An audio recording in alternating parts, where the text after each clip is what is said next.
ইউচিনের দিকে মুগ্ধ হয়ে তাকিয়ে থাকে। এখানে দেখা যায় অনেক চেষ্টার পর এক পর্যায়ে ইউচিনের চেষ্টা সফল হয়। পাখিটি উঠতে পারে। পাখিটিকে উঠতে দেখে অনেক খুশি হয়।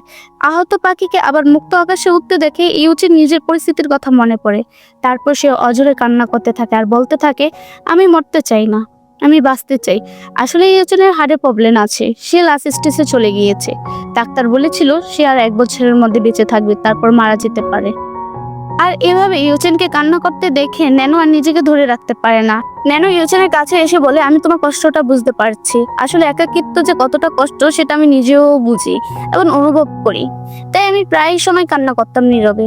লোকে যাতে আমার চোখের পানি না দেখতে পায় তাই আমি আমার সামনের চুল বড় করে রাখতাম।